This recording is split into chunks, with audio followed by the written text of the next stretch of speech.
Al Jazeera Podcasts. Today, why a funding crisis at the United Nations is quietly putting millions of lives at risk. I don't want to hear any more people telling me do more with less. This is absurd. You will do less with less. Slashing the UN's budget could cripple humanitarian aid and spell the end of the United Nations as we know it. I'm Manuel Rapalo, and this is The Take.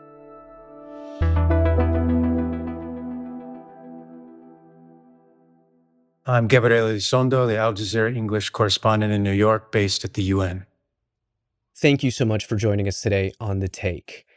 Gabe, before we talk about this humanitarian funding crisis at the United Nations, which many people are saying is the worst crisis of this kind that the United Nations has ever faced, beyond the facade, right, of the UN building in New York, beyond the facade of the UN in Geneva, this is really just the tip of the iceberg in terms of what the United Nations really is. There's more to the UN than the speeches that we hear once a year at the UN General Assembly in New York. Can you break that down for us? Huge organization, works in over 100 countries around the world. A lot of people say, the UN is this or the UN is that. And people that have worked here a long time say, well, what UN are you referring to?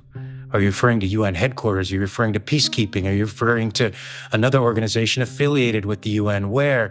So it's a massive organization, works all over the world, delivering food, medicine, shelter to people around the world, far away from TV cameras and journalists sometimes, and doing the work that either countries and or governments and or NGOs can't do or don't want to do.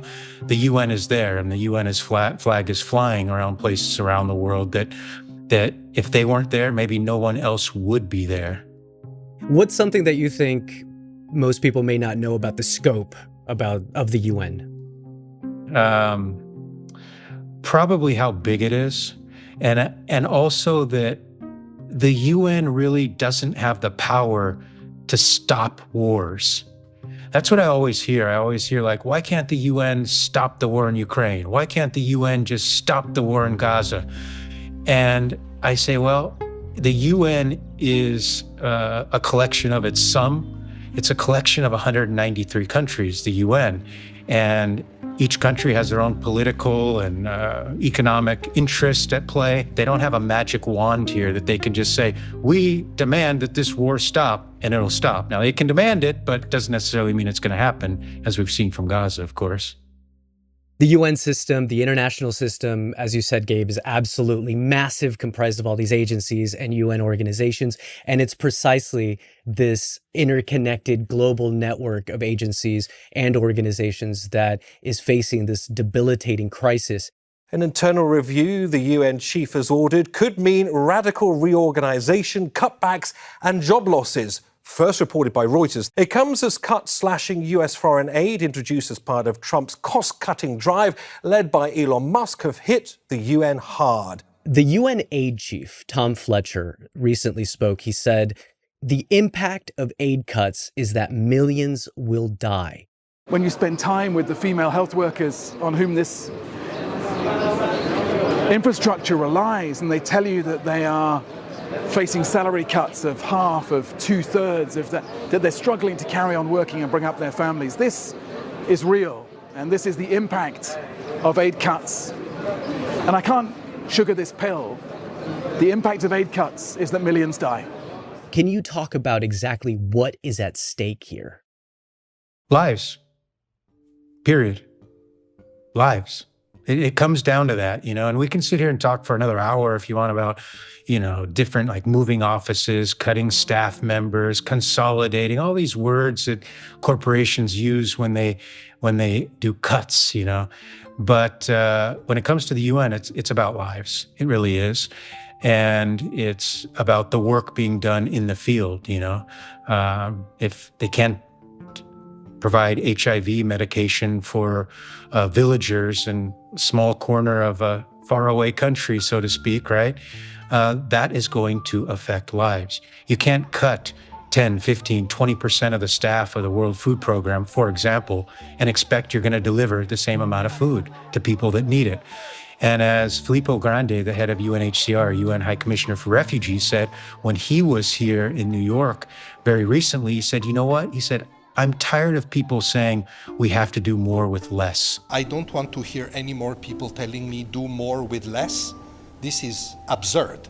You will do less with less. We will try to do it in the best possible way, the most rational way, maximizing efficiencies, becoming even more efficient, but it's going to be it's going to have an impact on millions of people. And that really is what it boils down to, and it's going to affect people's lives. You know, will people potentially die from cuts? Potentially. You know, I don't want to over dramatize it, but even if they don't die, let's hope they don't die, but even if they don't die, they will be affected, and affected in a negative way.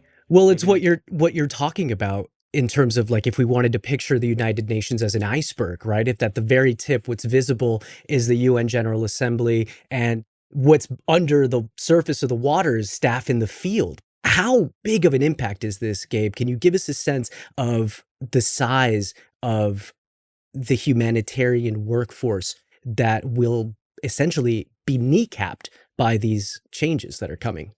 If you're talking about humanitarian, and that's just one aspect of the UN, a very big one and a huge, significant one, but if you're talking about the humanitarian situation is an ecosystem. It's not just one thing. So I was just speaking to a director of a very large non-governmental organization, a humanitarian organization, before I was speaking with you right now, and not affiliated with the UN. They are losing potentially 60% of their funding due to cuts from the US government. 60% of their funding. And this is happening like tomorrow. It's not a slow roll down. It's just boom, that funding is not going to be there. This organization is scrambling, and they're just one of dozens, if not hundreds, of humanitarian organizations that are doing work in the field that are losing funding, primarily from the United States, but also from many European countries as well. It's often overlooked now. And so why I bring this up is because at a time when the UN is potentially losing funding, at a time when the UN is having to cut, they are going to have a hard time filling the vacuum left by other NGOs, right? So it's all part of an ecosystem, and the entire thing is, as you say, being kneecapped. And usually when one NGO loses something, the UN is there to fill the gap. That might not be the case anymore. More with Gabe after the break. Natalie Samarasinghe was the chief executive of the UK's United Nations Association, and she's no stranger to United Nations reform efforts. She spearheaded UN 75 in 2020. It was the UN's most comprehensive attempt at reform until then. I had the privilege of working on one of those efforts where we thought the best thing we can do is listen to people's hopes and fears for the future and what they wanted us to do better and differently. Now, this effort took place during the COVID-19 pandemic. It was a huge wake-up call. And as a result, we saw hundreds of millions of people in virtually every country take part in our consultation. She believes criticism of the UN's funding is very much in order, overdue even.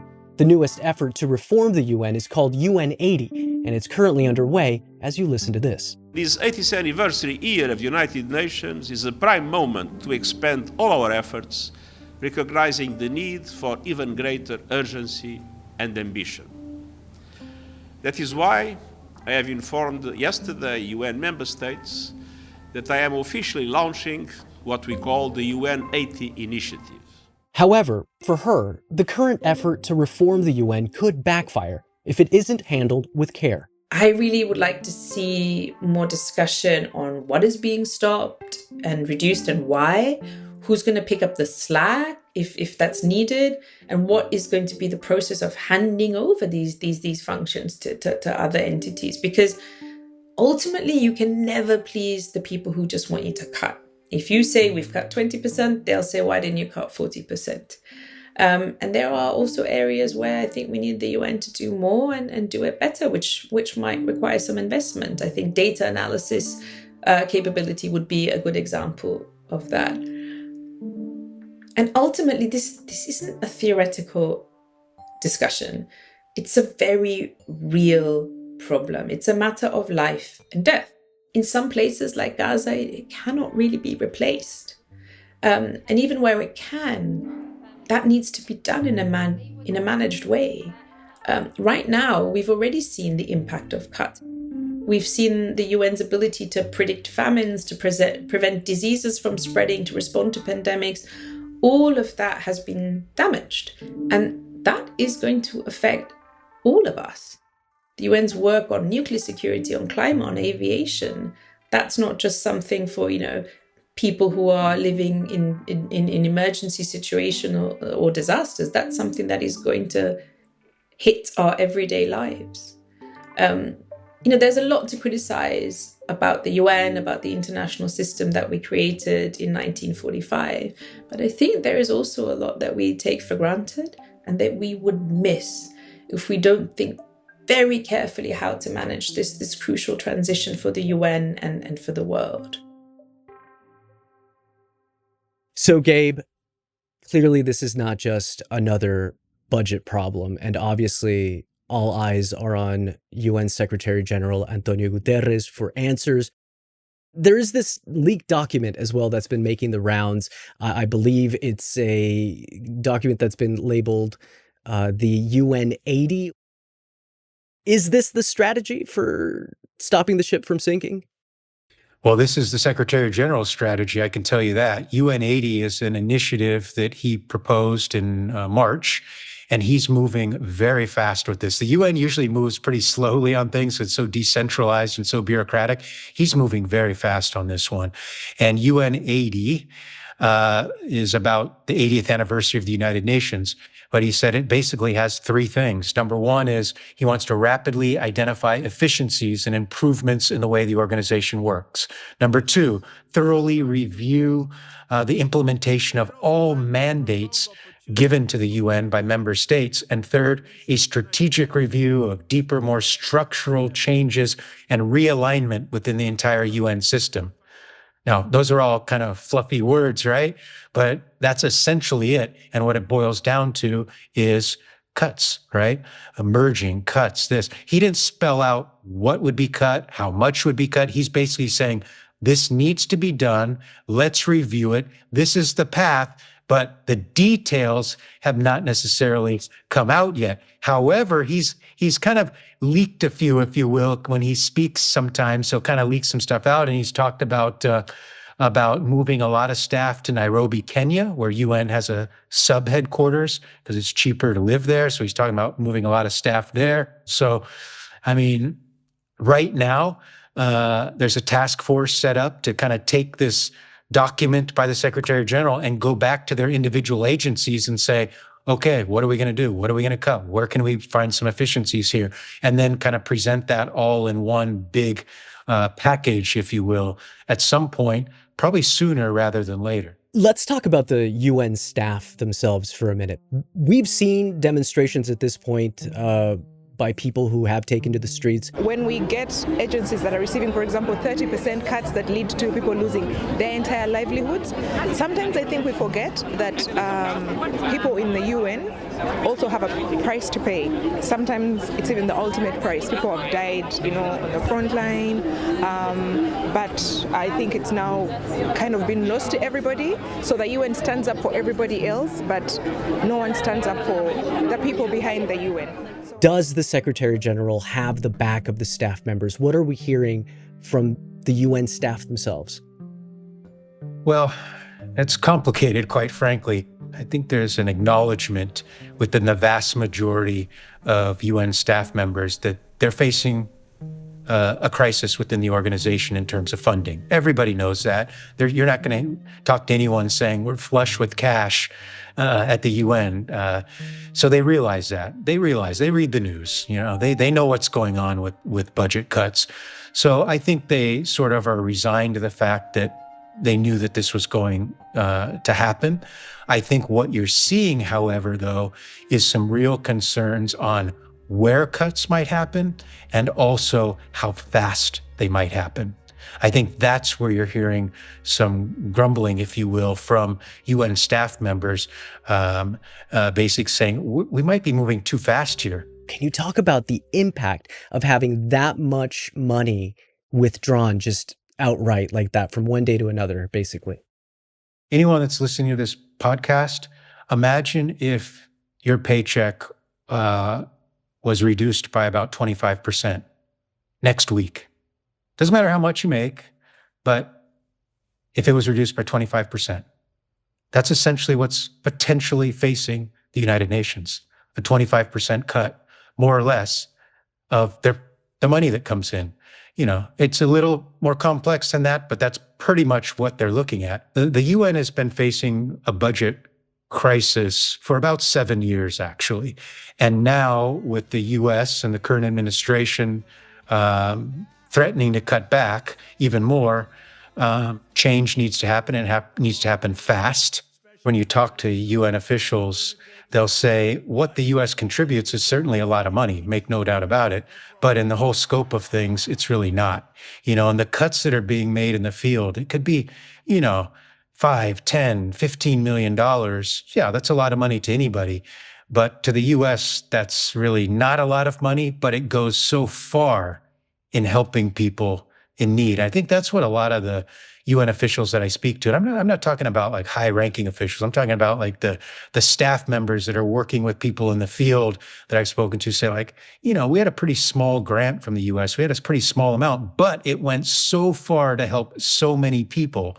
And now we're losing that. And there's just no way to make that up. So, we can talk about huge numbers of US cuts to overall funding to the UN and this and that, talking about the hundreds of millions and billions of dollars potentially, but it's the smaller money that gets funneled off to these really critical programs that's affecting people. And meanwhile, the US is spending, of course, trillions of dollars on the so-called war machine. So that's, I think, quite frankly, painful for a lot of people who work at the UN because they're trying to do good work, stopping war, stopping conflict, helping people. And it doesn't take that much money to do that, but to lose it is certainly a major hit. And this is happening at a time as Europe is also cutting back to invest more in defense as well because of the war in Ukraine. So this is not just the United States, but certainly the United States as the biggest funder is sort of leading the way here. But it's a problem that even goes beyond the U.S., but the U.S. certainly is the biggest funder, is making it even worse. With the United States stepping out, can other member states of the UN step in to fix this problem? As they say, that's really the million-dollar question. And I think the short answer is probably, can some certain countries step in? Probably. Will they? That's the big unknown. And, what you're given can be easily taken away from you as well, right? So the UN is trying to get in a place where it can be sustained long-term for another 80 years without having to worry about what they're worrying about now, which is, like I said, potentially 25% of their funds being cut. So, listen, it's a complex system. The UN already gets donations, if you will, for certain programs and what have you, in the hundreds of millions of dollars. But I don't think it's as easy as, well, we'll just have 3 other countries step in and fill the gap, because those 3 other countries, whatever they are already paying their UN dues, right?